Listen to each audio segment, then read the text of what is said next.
How's it going, everyone? Got quite a lot to go over today. We have some more titles that are being delisted. However, I feel like this delisting is actually pointing towards Sega cooking up something else. That is a possibility. We'll talk about that. PlayStation Store is getting a bit of an update for the PlayStation 5 Pro's launch that is going to help you roll out the PS5 Pro games that you are interested in. We'll talk about that. And No Man's Sky gets a significant update as well, also getting PS5 Pro support. We'll talk that at the end of this video. But right off the top, Sega will be delisting a list of classic Mega Drive and Dreamcast games from various storefronts from December 6th, starting December 6th, I should say.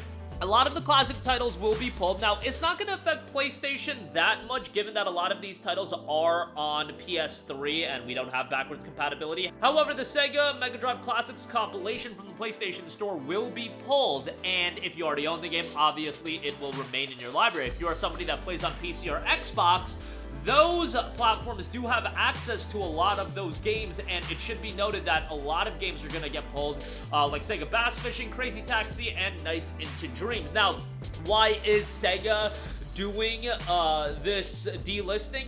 It could be potentially they're looking to release a new compilation of Sega titles. They did the same thing with Sonic Generations, by the way. Well, kind of a similar thing. So what happened with Sonic Generations is that game is available on Steam and PC, readily playable, or it was. Then Sonic Generations, Sonic X Shadow Generations came out, and what they did prior to that was they pulled Sonic Generations from being buyable standalone, and if you want Sonic Generations now on Steam, you have to buy it through like a Steam collection of Sonic games, which you know, they're trying to incentivize people buying the newer version of the game. I understand that, and given that Sega has a track record of doing this in the past, makes a lot of people think that they are going to be doing some sort of classic collection, and given that they are also putting more attention to their classic IPs, given that they're doing a new Jet Set Radio, a new Golden Axe, and a new Virtual Fighter is also on the way, it does make sense that they're trying to, I guess, create a new revenue stream off these existing IPs, which, hey, more power to them. You've got so many games, so many marquee titles under your umbrella.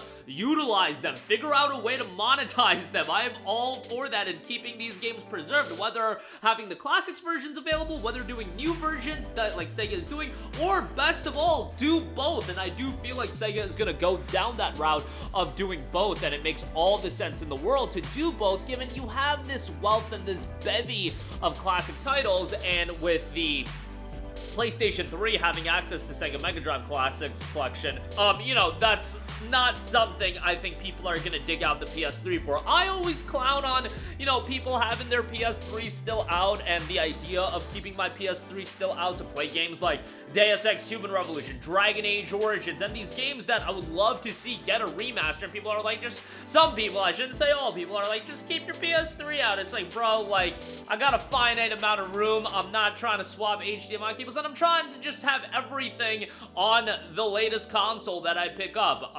And that unfortunately is not the case, given that we don't have PlayStation 3 backwards compatibility. Obviously, still have my PS3. I hooked it up not too long ago to play a couple titles, but it would just be nice to have everything naturally, natively available on my console of choice, and I hope that we are going to get that. If it's not going to be straight backwards compatibility, you know, a Sega coming out and creating more of their games to be available on PlayStation 5 natively, even if it's classics titles like their Sega Genesis games, I'm all for that, so that would be pretty dope. But those will be delisted on December the 6th if you are looking to pick those up on PC. I doubt anybody's really looking to pick that up on PlayStation 3, but nevertheless, moving on from that, the PlayStation 5 Pro is officially out today, and I know a lot of you guys are a little bit, let's just say, hesitant on picking up the PS5 Pro. Totally can understand that, given that $700 for a discless console is kind of wild, and the PS5 is still cooking, let's be real here. Although there are games that show the PS5's limitations. Final Fantasy VII Rebirth, Final Fantasy 16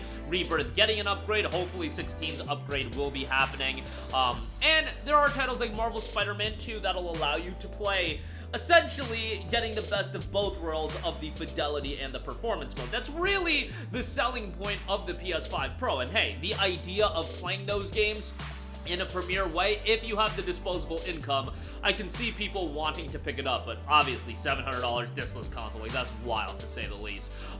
It should be noted that right now the PlayStation Store has gotten an update for PS5 Pro enhanced games. We already went over the list of enhanced games, and obviously there are a lot of notable games: FF7 Rebirth, Stellar Blade, Dying Light 2, by the way, that's a sleeper. I think a lot of you guys should check that out as an upgraded title. I really enjoyed Dying Light 2, and it's on sale right now, $15 on Amazon last I checked, but that's upgraded on PS5 Pro, so another title to check out there. But yeah, PS5 Pro category added to the bottom of the PlayStation Store, so you'll have all your Pro enhanced games there, and more upgrades are going to be rolling out in the coming weeks and months, and I would imagine as you head into next year, it's going to be a case of the majority, the bulk of games that do drop are going to be PS5 Pro enhanced. If, you know, like a Freedom Wars Remastered, I don't think is going to need PS5 Pro enhancements, let's just put it that way, but, you know, Monster Wild, a Kingdom Come Deliverance 2, and Assassin's Creed Shadows, I would imagine that those are all going to be upgraded right out the gate. Lastly, I do want to note that No Man's Sky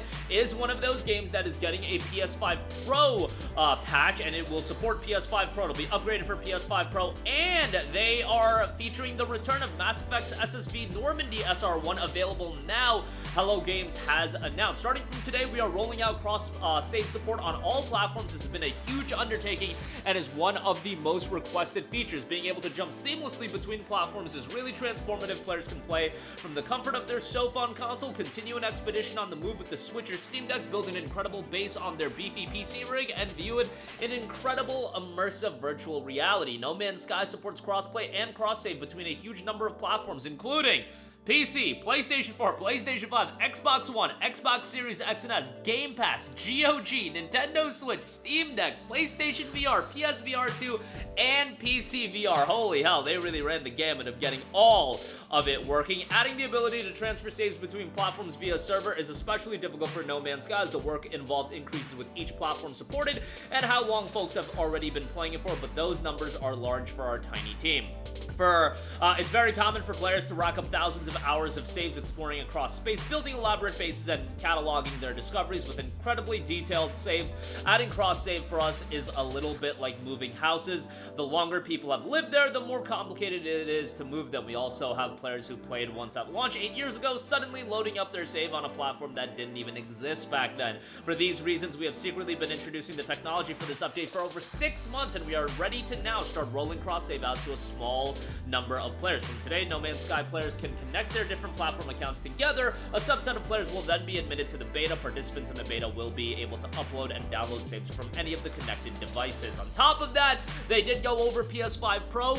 That releases today. It is an incredible feat of engineering. We were so excited to get our hands on it from the early days of development. We couldn't wait to see what was possible in No Man's Sky with so much power at our disposal. We're excited to share that an enhanced version of No Man's Sky for PS5 Pro with players at launch, bringing even more detailed and higher image quality than ever possible on console before. PSSR allows for incredible upscaling to provide crisp 4K resolution at 60 frames per second. No Man's Sky will also be an early supporter of 8K resolution, with the universe looking incredible in 8K at 30 FPS, as well as much sharper resolution and higher frame rates. The increased power of the PS5 Pro has enabled us to ramp up the graphical quality across the board. So there you go with that. No Man's Sky gonna be one of those games that does utilize the PS5 Pro, and yeah, if you're looking to play 8K 30 FPS, I guess you could do that with NMS, one of the very few games that is supporting 8K. But that is going to do it for me. Again, Sega delisting some games forever. However, could be pointing towards them doing some other stuff with their classic titles in the form of a new compilation. PS5 Pro getting a PS Store update, now cataloging the PS5 Pro enhanced games, and No Man's Sky getting a major update. Cross-save support is coming, PS5 Pro support is here, and a Mass Effect collaboration available now as well. That's going to do it for me. Let me know all of your thoughts in the comment section down below. Sound off there. Thank you for watching, and goodbye. Hey guys, we hope you enjoyed the video, and if you did, make sure to hit the subscribe button, and if you're already subscribed, do us a favor and hit the bell icon. This way you'll be notified whenever we post a new video. That's the best way to keep up with all of our uploads, and we usually try to upload 2 videos a day. And with the bell icon hit, you'll be notified whenever we do upload a video. As always, thanks for watching.